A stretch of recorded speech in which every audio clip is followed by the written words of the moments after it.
Samvaram Dvidivambanam Mulam Balvalam Evacha Anyam Shadanta Vaktadin Avadit Kam Shagatayat Shambaram Dvidivambanam Muram Balvalam Evacha Anyam Shadanta Vaktadin Avadit Kam Shagatayat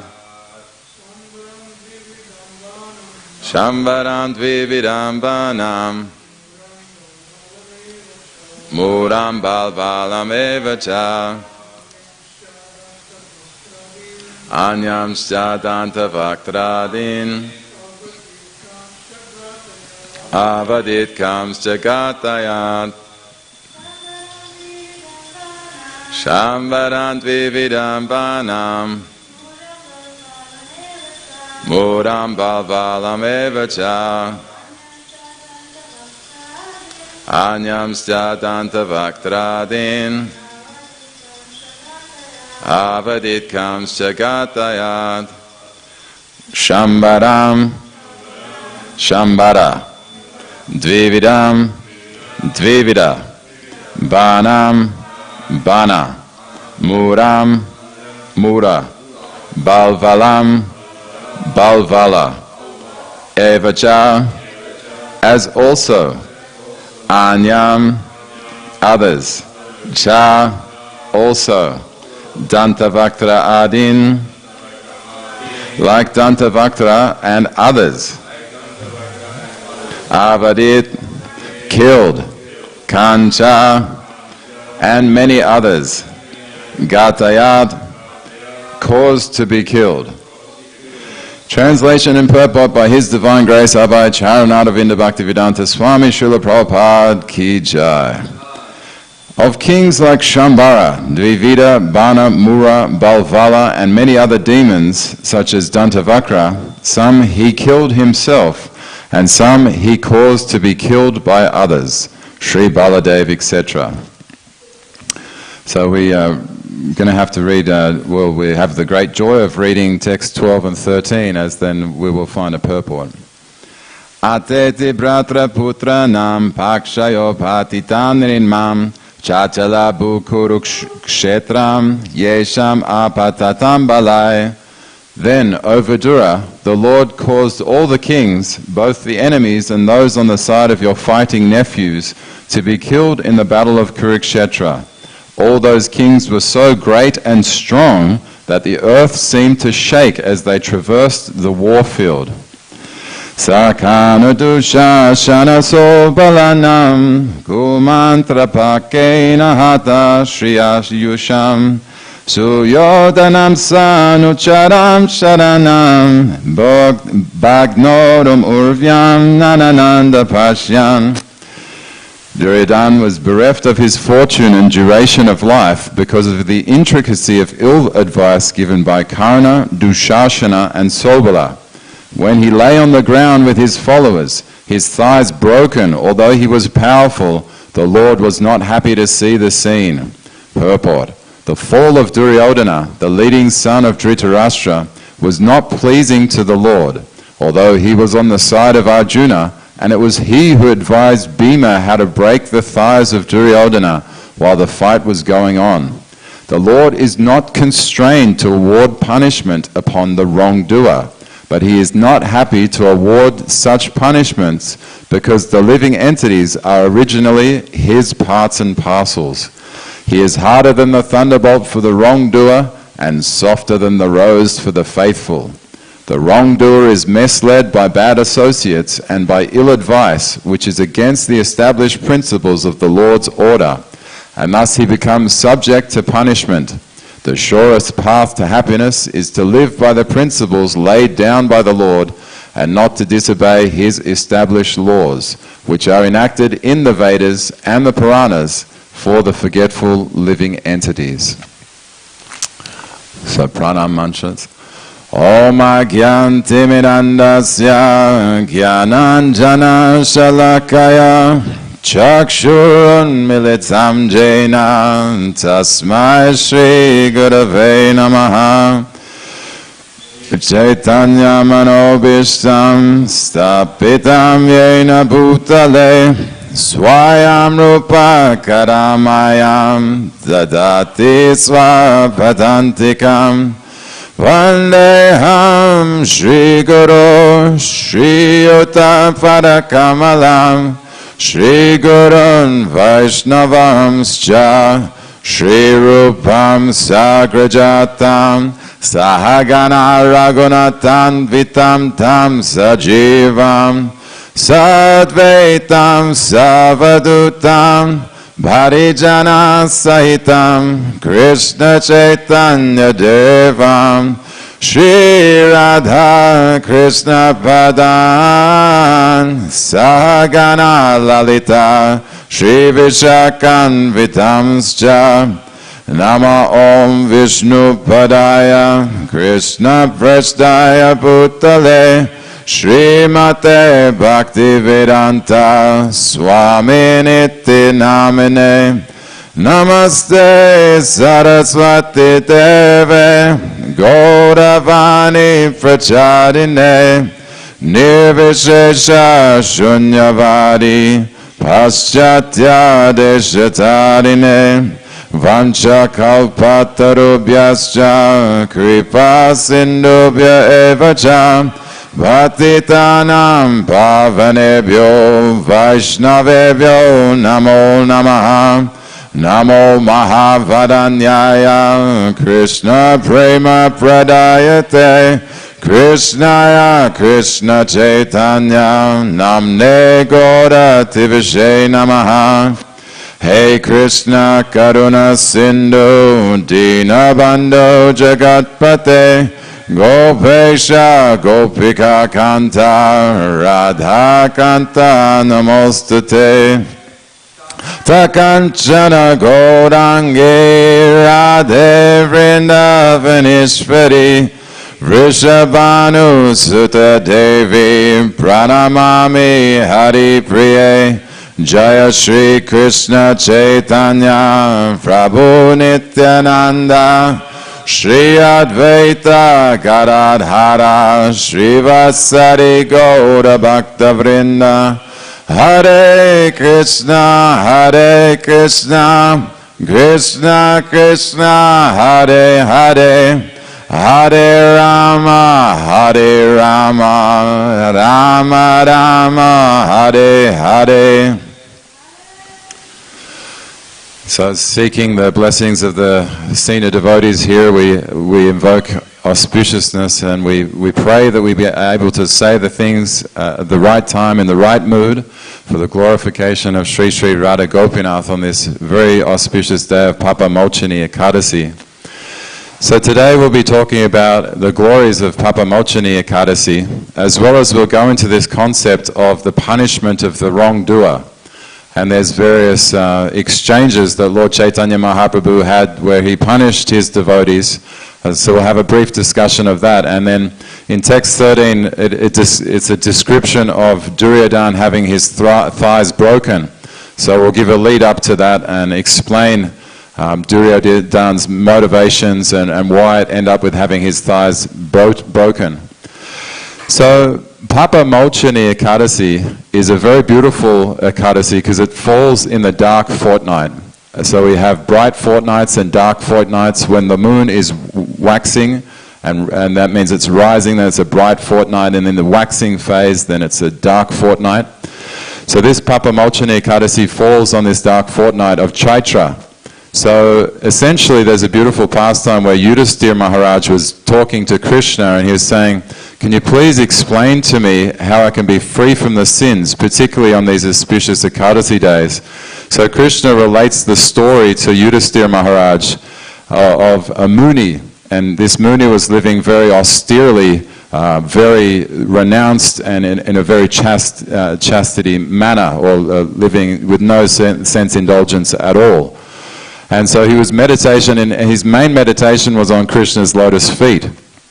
So this Muni was very, very strict in his austerities, and he'd undertook tapasya, because we know when Lord Brahma was born from the lotus abdomen of Garbhodakashayi Vishnu, the first words he heard was tapa, 2 syllables.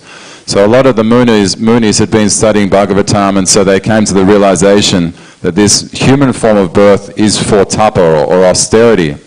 So this Muni was living in a very austere situation, and then there was, as often happens with the Munis, they get bewildered or distracted by some female energy. So Menu Gosha, she also decided to set up a bhajan katir, and she was playing on her tambura. So whilst this Muni was meditating on the lotus feet of Krishna, he heard the tambura of Mengosha. And so when Mengosha was playing her tambura, the way the mind works is we have these desires. So in chapter 15 of the Bhagavad Gita, entitled The Yoga of the Supreme Person, we understand that the only independence we have is our consciousness or desires. So this Muni had some desire. He was hearing this beautiful celestial vibrations of Mengosha, and so he had this desire. What's that noise? Where is it coming from? And then so Krishna reciprocated with him by sending Mengosha to his ashram. And so Mengosha went there, and then the Muni saw how beautiful she was, and they ended up in sense gratificatory marriage life. So there's Griha Medi ashrams and there's Grihastha ashrams.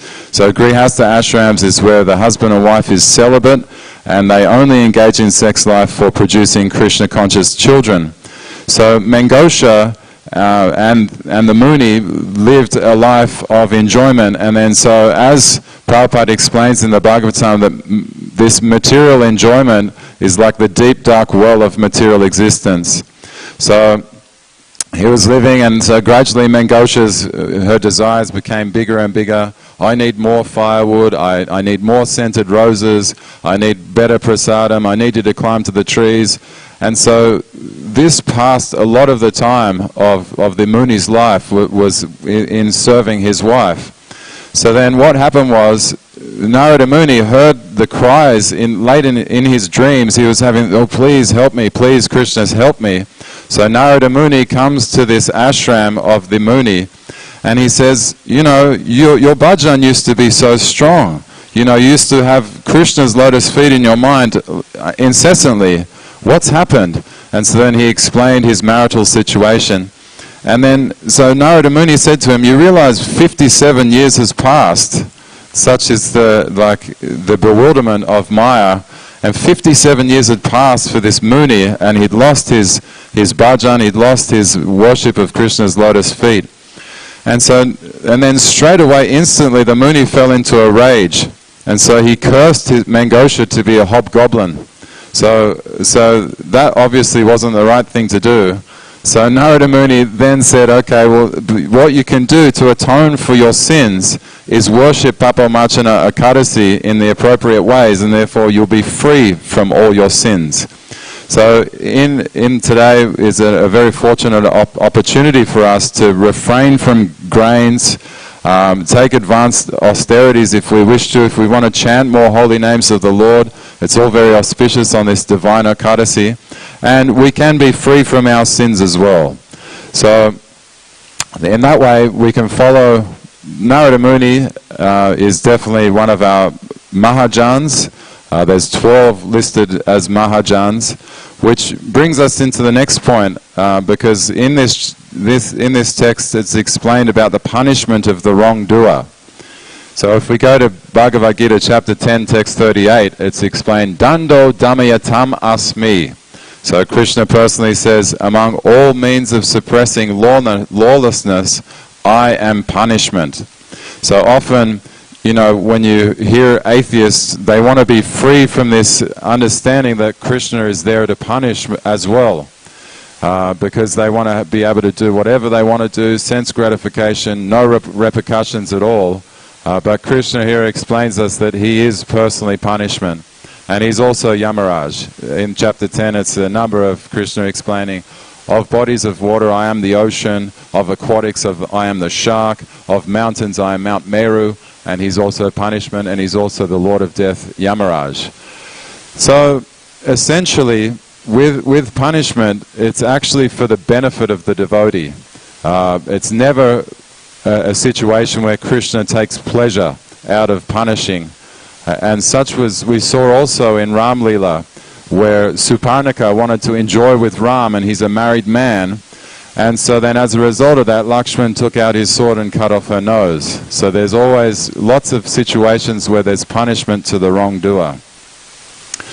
And then if we go deeper into the punishment as well, we can read in the Nectar of Devotion, chapter 22, where Srila Prabhupada explains that in terms of awarding your birth in your next life, for the devotee, it's Krishna personally who has the book of everything that you've done good and everything you've done bad, whereas for the non-devotees, it's Yamaraj who assesses everything you've done good in your life and everything, or pious activities you've performed in your life and impious activities you've performed in your life. So we know Krishna to be very sweet, we know Krishna to be very loving and very magnanimous, and so therefore it behooves us to become more devotional in our lives so that we know that we're going to be in Krishna's book rather than Yamaraj's book.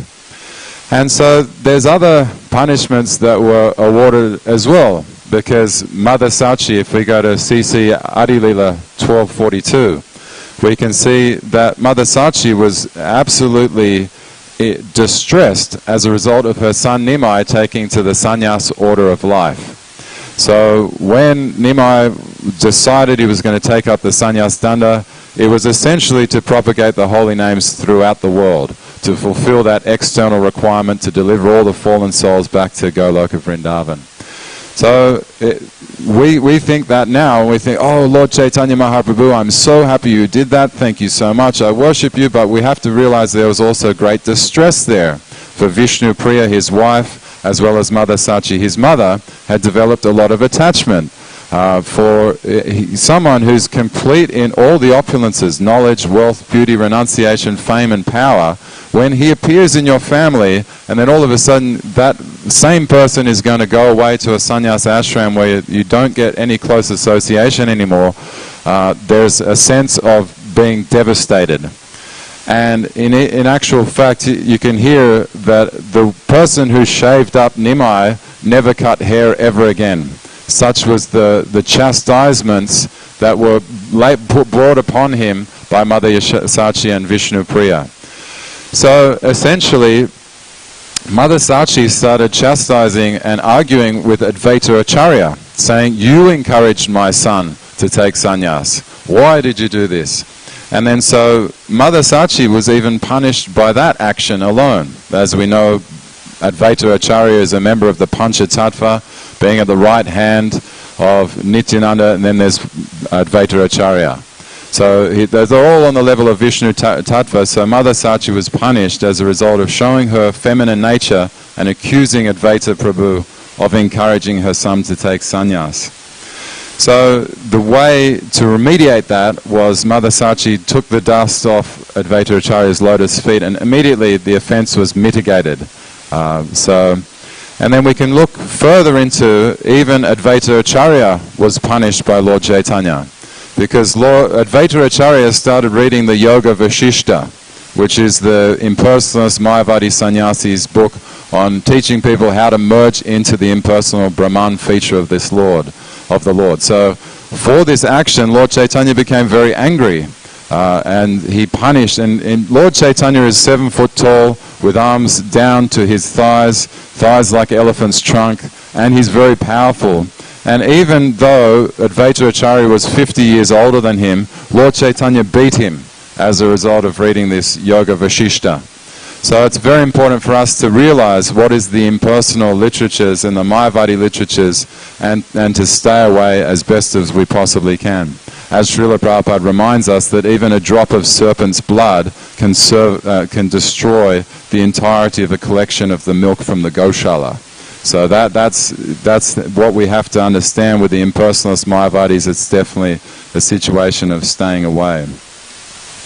So, as a result of Advaita Acharya worshipping and reading the Yoga Vashishta impersonalist Mayavadi books, then other people followed in his footsteps. There was Mukunda Datta, who also followed, and he started reading the Yoga Vashishta, and he started associating with the Mayavadis as well, thinking, oh, they're talking Krishna Katar, they're talking about service, so perhaps it's okay. So the form of punishment meted out to Mukunda was Lord Chaitanya personally said to Swarup Damodar, I want you to deliver the message to Mukunda Datta, and said, I will never give him darshan for hundreds of millions of lifetimes. So Mukunda Datta, hearing this, he started dancing, because it's explained that punishment from the Supreme Lord is a great mercy. So when we come in front of the Lord and we pray, oh please, mercy, mercy, mercy, and sometimes punishment comes as a mode of correction, we might think to ourselves, well, actually, I was thinking maybe like a tray of sweetmeats or something like that, or perhaps some burfi as mercy coming down. But the actual mercy coming down is the punishment and the chastisement. And it's explained by Prabhupada that chastisement from the Guru is considered the greatest gift. So that's the reason why Mukunda Datta started dancing. And so he started dancing, and then he realized his mistake as a result. We know Mahaprabhu Kirtana Nritya Gita. So Lord Chaitanya Mahaprabhu is very pleased when devotees are singing and dancing. So as a result of Mukunda Datta taking it in an appropriate manner of actually being happy, not ever in a situation where, oh, what does he know, or trying to reject it, or trying to chastise the superior. It's more of a happiness that the superior has given a chastisement, and then working towards trying to rectify the mistake. So Swarup Damodar reported this back to Lord Chaitanya Mahaprabhu and said, you know, he's dancing, he's happy. He said, at least he gets to see you in hundreds of millions of lifetimes. And so then he said, and Lord Chaitanya explained, okay, go back to Mukunda Datta and bring him in, realizing that he'd atoned for his wrongdoing of associating with the impersonalist Mayavadis, and therefore bring him back in the good association with the devotees. And then this story goes one step further, where there's a devotee by the name of Kamalakanta who'd heard about Advaita Acharya's indiscretion. He'd heard about Mukunda Datta's indiscretion as well. And so then he started associating with, reading Yoga Vashishta and associating with the impersonalist Mayavadis. And so then what it is explained is that Lord Chaitanya had to punish as well. And so gradually the punishments got worse and worse, or more severe, because as is explained here, Lord Chaitanya is harder than a thunderbolt and softer than a rose. So the punishment that Lord Chaitanya had Swarup Damodar give to Kamalakanta was, he will never ever get my darshan or association ever. So there's no way of rectifying that. And so Kamalakanta realized that was the greatest mercy. Out of all of the different mercies, like getting beaten by the spiritual master, or being threatened to not have association or darshan for hundreds of millions of lifetimes, and Kamalakanta had the realization that never having association with Lord Chaitanya was the greatest mercy. And this is explained in 1245 of the Adi Lila. So we have to understand from our perspective as aspiring devotees that we don't necessarily want to be chastised. We don't think, oh, I'm not going to wear my tilak today because therefore I'll be chastised by senior devotees, or I'm not going to sit up attentively chanting my rounds because I want to be chastised. It's not that sort of thing that we want to, get the worst of our spirit, or even when our spiritual master is on the Vyasa-san, I'm going to take this as an opportunity to read my iPhone or something like that. We still have to apply ourselves best to the process, and then hopefully we can get the rewards of Krishna consciousness. So essentially, Prabhupada gave a lecture on the Bhagavad Gita 9:34, reminding us that Daivi Hesha Gunamayi Mama Maya Duratyaya, Bhagavad Gita 7:14. So we think to ourselves, oh, maybe I'm free from punishment, or I'm in the shelter of devotees, so I don't have to suffer punishment. However, Prabhupada says we cannot avoid the laws of Krishna. You'll be punished automatically. So Maya is a pure devotee of Krishna. And so she has perfect understanding of everything that goes on, and therefore she's the one who personally ekes out the punishment. So we can see that if, say for example, we weren't attentive during our rounds, then we go outside, we get rained on, because Maya is in control of all those situations. And there's punishment automatically. So essentially, there's other stories of punishment as well. When Krishna and Balaram were informed of the flight of Shatta Dhanva, this is from Krishna book 50, chapter 57.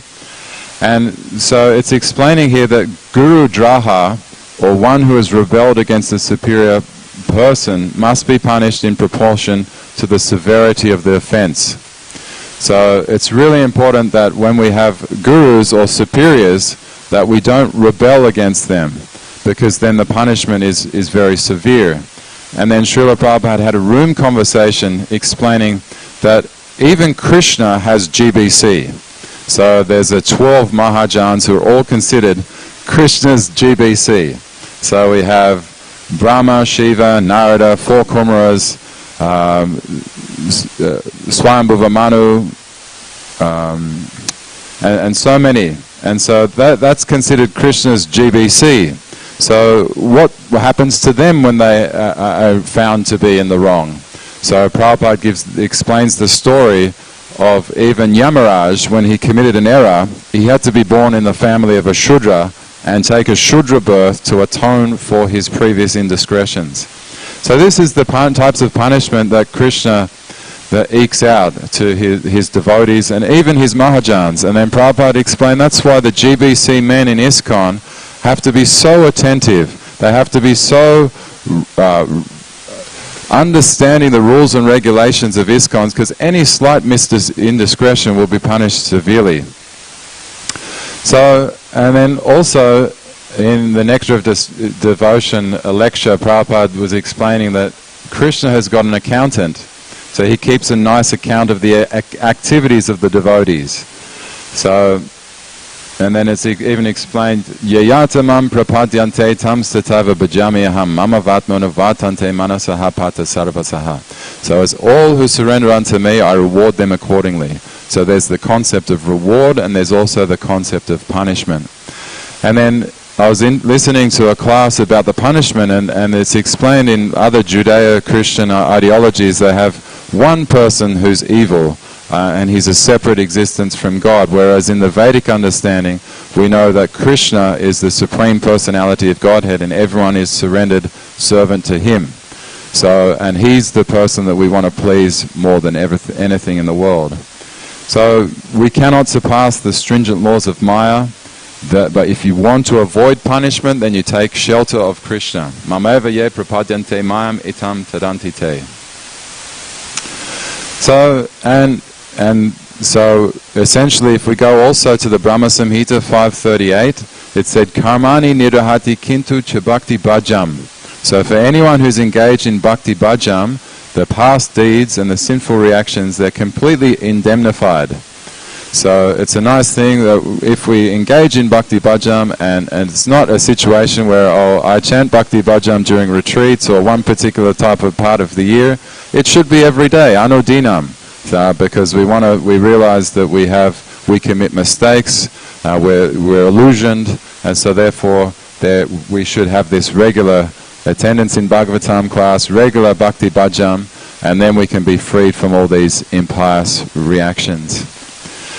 So now we move on to a character analysis of Duryodhan. And he's a very interesting character because he was born and his mother was very chaste. His mother is Gandhari, and she's had so much chastity to her husband Dhritarashtra that even though her husband was blind, she put a blindfold around herself such that she would have the same view of life as her husband. And that's how strong her chastity was, and how much love she had for her husband. And essentially it's explained that that's the reason why Duryodhan was so strong. He had a body like iron, so if you hit him with a stick or if you tried to wrestle with him, he had an iron-like body and he didn't feel as much pain. And that's explained due to the chastity of the mother. So Duryodhan was the apple of his father's eye, Dhritarashtra. He just loved him unconditionally. He was the eldest son, in line for the throne, and so therefore there was affection there from his father, but there wasn't any discipline. So that's why we love Krishna, because Krishna will send agents to discipline us. And one time Prabhupada was asked, what's better, the devotee Bhagavatam or the book Bhagavatam? And Prabhupada's response was the devotee Bhagavatam, because he can pull you back in line. So we can read the books and we can feel, okay, that's the message coming from Krishna, but the devotee can actually watch you and grab you by the ear and pull you back in line. So essentially Duryodhan had this position as a result of birth and a great level of chastity by his mother, that he was very strong. And he also he could speak very wonderfully. So, and then along comes the Pandavas, who are the son of Pandu. And we also know that Queen Kunti also had a very high level of chastity as well. And Prabhupada reminds us that in this age of Kali, there's no lady that's like Queen Kunti. So she's so much higher than any, yes, every female is an incarnation of Srimati Radharani, but no one is as high as Queen Kunti in this whole age. Nor will we ever see in the future, in this age, anyone who has as great qualities as Queen Kunti. So there's a beautiful pastime when Pandu was relaying stories of Krishna Katha to Queen Kunti, and she had just breastfed Bhima and then put Bhima down on her lap. And then so, as a result of the nectarian sound vibrations from Pandu explaining the glories of Krishna, then a lion roared off in the distance. And so then as a result of that, Kunti jumped up and inadvertently threw Bhima off her lap off a cliff. So it's explained that she shrieked in horror. She was thinking, I've killed my own son and I threw him off a cliff. What will become of me? And then Pandu scales down the mountain and finds Bhima at the bottom of the mountain completely okay, and in actual fact he broke the rock that he landed on. The rock he landed was all into smithereens, and so Bhima was there completely okay. Such was the strength of Bhima. And so as they grew up, it was understood that Balaram was personally teaching both Bhima and Duryodhan the art of fighting with the mace. And already Bhima had these wonderful Herculean strength, and he was also a voracious eater. And then when we approached Srila Prabhupada to understand this, Prabhupada gave us the instruction, yes, you can eat like an elephant, but you also have to work like an elephant. So if you're a voracious eater, you have to perform Herculean tasks as well.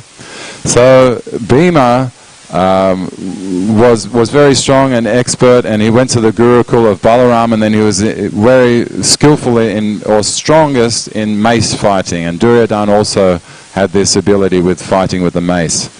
So then as it progressed further, it was an understanding that the Pandavas, they grew up in the shelter of brahmanas and saintly people in a very simple place. So they had developed skills of humility and cooperation and a loving adoration between the brothers, which wasn't so much there with Duryodhan, because he grew up in a situation where there was affection, but there was no discipline.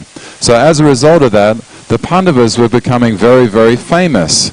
So this brought out the envious nature of Duryodhan, and it became so envious that it became murderous. He had a murderous intent towards the Pandavas.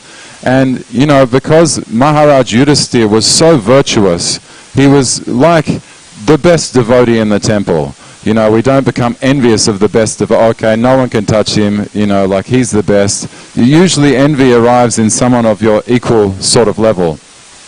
So that's why the envy of Duryodhan shifted onto Bhima. And so this envy, it's explained that we need to catch it like right as soon as it arises. So rather than letting it fester and becoming bigger and bigger, we need to really we need to understand what envy is. Prabhupada defined it as the desire of someone else's position. So that's the first level, you want someone else's position. And then secondly, you don't only, the worst level of envy is then desiring that other person to be completely without any of their opulences at all. So that's what Duryodhan wanted for Bhima. He wanted to kill him. So, and then now is a good point to remember Raghunath Das Goswami giving us the antidote in the Mana Shiksha. It's explained, Asha ke cheshta kashta prada vikata pashi libar irha rakaman kamari prakata patapati vyatikarai gale badvahanye ham ikti bakabid vartmapagane Guru tvam putkaran avati sayata tvam mana ita. So Raghunath Das Goswami in his Mana Shiksha, he gives us a mantra that when we feel any of the enemies, lust, anger, greed, madness, illusion and envy arising in us, we can chant this mantra, which means, while here on the path of devotion, I have been attacked by the hideous gang of lust, anger, greed, madness, illusion and envy, who have bound me around the neck with the ropes of my own wicked deeds. I am being killed. Cry out piteously like this to the devotees of the destroyer of Baka. They can save you from these enemies. So it's a very beautiful mantra that we can recite when we feel lust or we feel envious, or why has that person got a better position than me? And therefore, essentially, what the devotees are teaching us is we have to have at least one friend who we trust more than our own mind. Because often our mind will be our worst enemy and give fuel to our fire of envy. Whereas if we have one friend that just trusts us, then we can have, that's what's known as good association, and then they can bring us back on the right path of Krishna consciousness, of loving, of cooperation, of working together, and not feeling enmity towards others. So Duryodhan had this enmity and envy in a big way, even to saintly Vidura.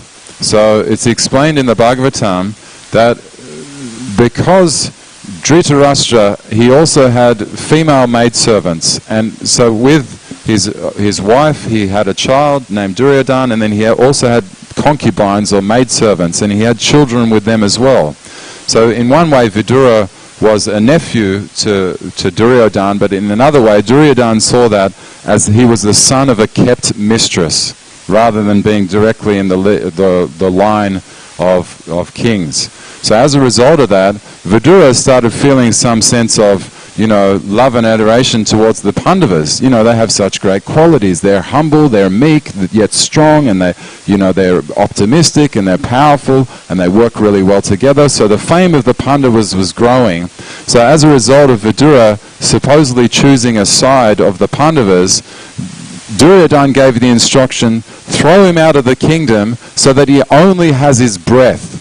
So literally all his clothing, all his association, that's what Duryodhan did to Vidura. Threw him out of the kingdom, so he was only left with his breath, and that's all he had.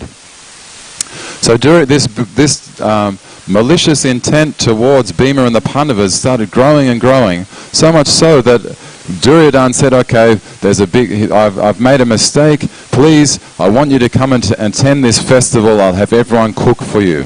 So then they cooked a poison cake for all the Pandavas to eat, and then therefore they would be poisoned. So Bhima eats this cake, being a voracious eater, and then as a result of eating the cake, it has poison in it. So all the other Pandava brothers know that Bhima would eat a lot and then fall asleep, so then they would go and take part in the rest of the festivities, leaving Bhima alone, and then Duryodhan took this opportunity to tie up Bhima and throw him in the river. So this is the extent of how bad envy gets. It can become murderous. And so Bhima was thrown in the river, and then Krishna, we know, is Sarvasya Chaham Riddhi Sanivishto.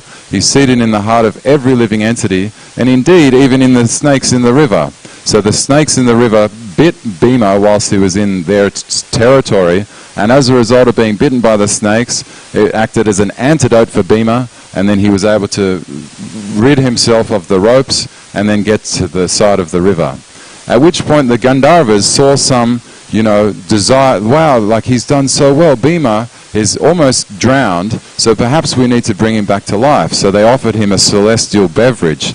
So with that celestial beverage, every other person in the whole history had only been able to drink one pot of this celestial beverage, which would bestow on whoever drinks it the strength of 1,000 elephants.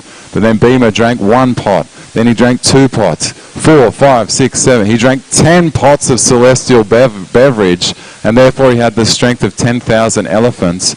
And then he fell asleep for a week. And so back in the kingdom, Duryodhan, inside, he's thinking, oh no, like externally, he's being very duplicitous. He's saying to everyone, oh, Bhima's died, we have to have a ceremony, a great festival. He was a great warrior, he was a great mace fighter. But inside, he's, wow, my adversary is gone now, he's dead. And so then when Bhima comes back, he has the strength of 10,000 elephants. He's in the Gurukul swinging around this mace like as if it's like a little toothpick.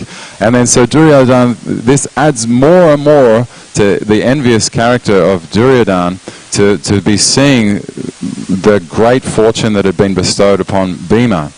So that's often what happens. When we're envious and we want the worst for others, often they start shining. And because our envy is poisonous for ourselves. If we're envious towards any other living entity, or we wish malicious intent towards others, the law of karma works such that we get those realities in our lives.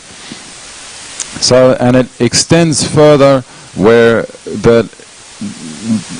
now Duryodhan was so angry that he wanted to do the worst thing you could possibly ever do, because even it's explained that Duryodhan was in line to marry Draupadi as well. So with the Swayamvara ceremony, the king invites everyone who's qualified to see if they can win the hand of the princess in the Swayamvara ceremony. So the Draupadi had a Swayamvara ceremony, which was, there was fish swimming in a tank on the roof. And then so the archer had to look into a glass of water, see the reflection, and therefore shoot an arrow up into the sky and pierce the eye of a fish. And whoever did that would be therefore victorious and have Draupadi as their wife. So Duryodhan shot his arrow and missed, and then Arjuna shot his arrow and pierced the fish through the eye, and therefore he was entitled to take Draupadi as his queen. So adding to that, we understand that Satyabhama also had a Swayamvara ceremony, which was the next level above that, and Krishna managed to, the same setup, but this time with Krishna winning Satyabhama's hand, there was no water there with a reflection. Krishna did it with a blindfold and then pierced the eye of the fish, and also the fish tank was moving. So Krishna, all glories to Sri Krishna, the Supreme Personality of Godhead. So Arjuna won Draupadi in this Swayamvara ceremony, and then he immediately brought her back to his mother, Queen Kunti, to show her. And then he said, "Mother, you'll never guess what I've won. I've won this most amazing thing." And Queen Kunti yells out without taking sight, and she says, "Whatever you have won, you have to share with your brothers." So that's the reason why there's polygamy, or one wife and many husbands. All the brothers, the Pandava brothers, Bhima, Yudhisthira, Nakul, Sahadev, and Arjuna all married Draupadi as a result of they have to be chaste to their mother, they have to follow her instructions. There's love and affection from the mother, and we also have to follow the instructions of the parents. Because Srila Prabhupada explains us also, going back to the punishment to the wrongdoer, if we neglect the instruction and care of our parents, that at the time of death we have to eat our own flesh. So that's in the Srimad Bhagavatam, giving us an incitement to take care of our parents, love them, and also their instructions as well. And Krishna wasn't exempt for that personally. He would carry around the shoes or the padukas of Nanda Maharaj, showing his worship of his father and being chaste to his own father's instructions. So going back to Duryodhan, and he was burning with envy more and more. He'd lost the Swayamvara ceremony to Arjuna and the Pandavas, and he really wanted to marry Draupadi. And then it extends even further, because Balaram was the Gurukul mace teacher of both Bhima and Duryodhan. Then Balaram starts saying, well, I have a sister named Subhadra. And this wonderful pastime is explained in chapter 86 of the Krishna book, where Arjuna kidnaps Subhadra, and even though Balaram wanted Duryodhan to marry Subhadra, Arjuna kidnaps Subhadra and therefore marries her, which Krishna actually told Arjuna how to kidnap Subhadra and therefore make her his wife. But Prabhupada reminds us in chapter 86 of the Krishna book that it's now forbidden. The kidnapping in marriage in this age we live in is forbidden. It's something that happened a long time ago, but in this age of Kali, forbidden. Kidnapping for marriage is forbidden.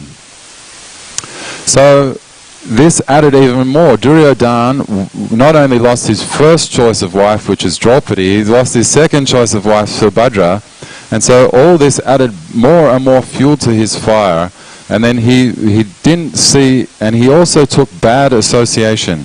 So Gandhari had a brother named Shakuni, who was already very displeased with Bhishmadev, because Bhishmadev was the one who arranged the marriage between Gandhari and Dhritarashtra. So he had this in his heart. He was feeling, why did you marry my sister to a blind man? And he had this animosity toward Bhishmadev already.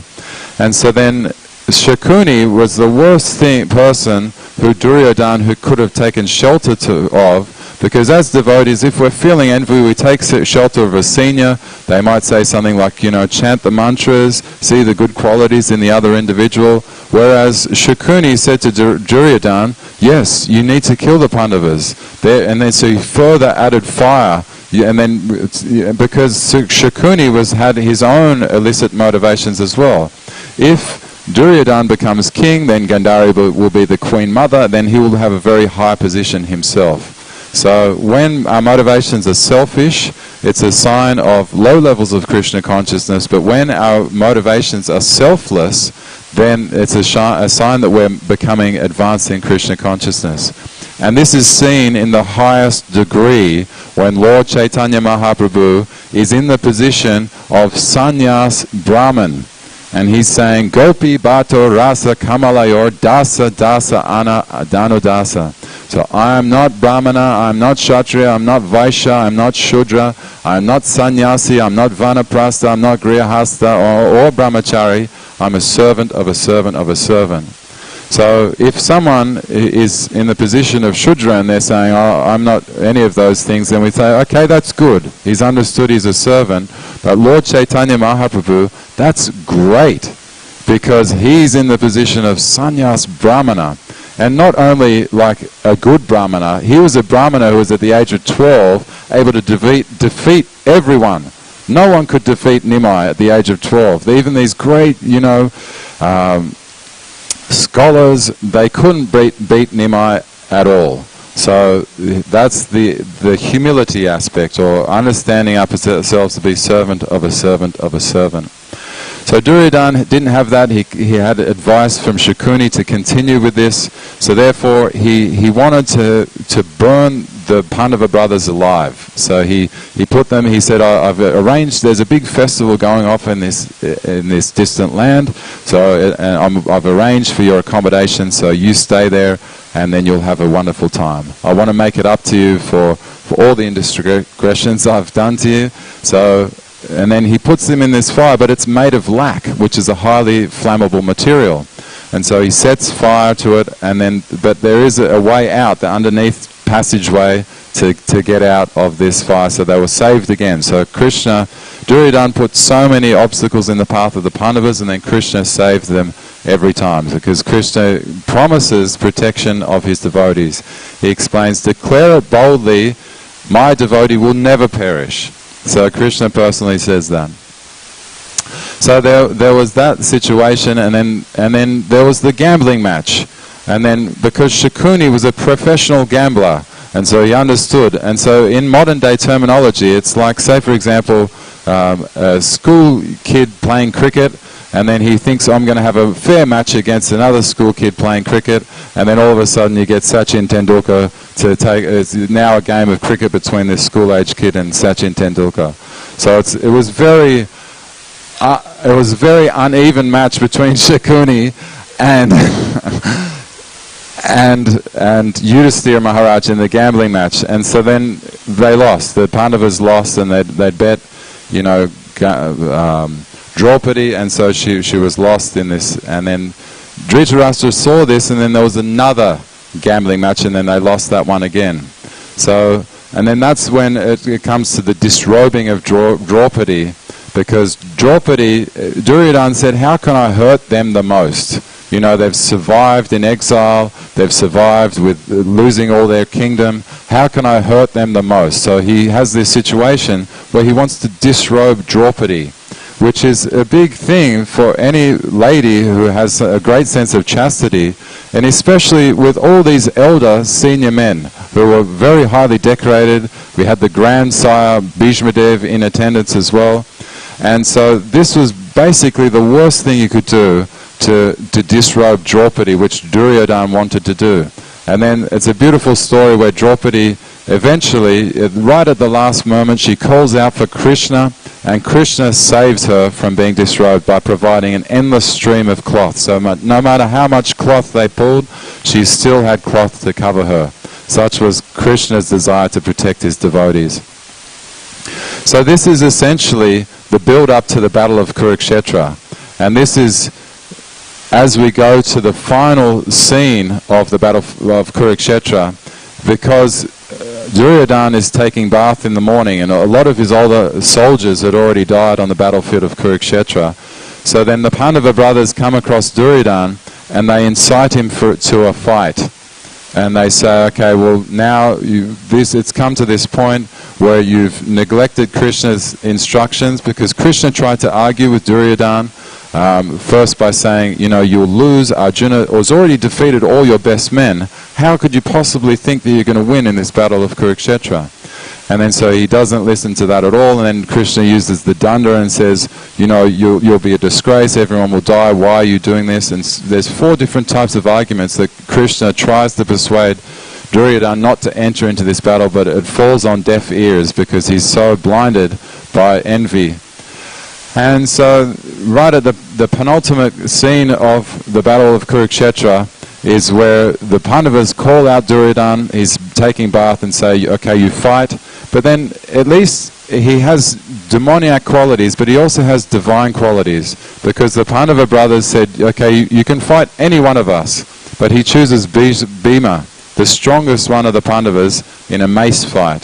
So this is where we get to now in 3.1.13, explaining about now the thighs of Duryodhan have been broken. And this is an explanation of, Krishna did everything. Why didn't Krishna protect Duryodhan? Because it's explained that Duryodhan even invited Krishna to his own house. And there's 2 reasons why you would accept an invitation to someone's house. The first one is if you're hungry, and the second one, if you have affection for that other person. So Duryodhan invites Krishna, and Krishna says, I'm not hungry, and I have no affection for you because of the atrocities that you've committed towards the Pandava brothers. Such is, Krishna has so much love for his devotees that if anyone feels enmity or envious towards them, then he punishes them in a way that not giving association and not attending the meal that Duryodhan was putting on. And there's another beautiful story that I've just remembered, that Duryodhan further tried to disgrace the Pandavas by engaging Durvasa Muni, because we know Durvasa Muni is very easily pleased and he's very easily angered. And Durvasa Muni was with his infantrymen, 100,000 men strong, and so Duryodhan said, I want you to go there at midday, because midday was the time when Draupadi would cook for all the Pandava brothers, and she was granted the boon that her pot would never be empty of food until she ate. So Duryodhan sent Durvasa Muni at that most inopportune time when Draupadi had already taken prasadam, so apparently there was everything left, nothing left. So then Durvasa Muni knocks on Yudhisthira Maharaj and the Pandava brothers' house and says, okay, I've come here for reception. And then Yudhisthira Maharaj is thinking, oh no, what am I going to do? Draupadi's already eaten, there's no food for these 10,000 infantrymen and Durvasa Muni. So he said, okay, you take bath, and then after that we'll provide you a sumptuous banquet for you and all your men. So then Durvasa Muni went and took bath, and then Krishna comes in and saves the scene once more time, because he says to Draupadi, is there anything left in the pot at all? And then Draupadi looks in there, and there's just one tiny morsel of vegetable, and Krishna picks it up and eats it. And so as a result of Krishna being satisfied, Durvasa Muni and all these 10,000 infantrymen, they were taking bath, and then they thought, wow, we're full, we're completely satiated now. We don't need anything anymore because we feel full.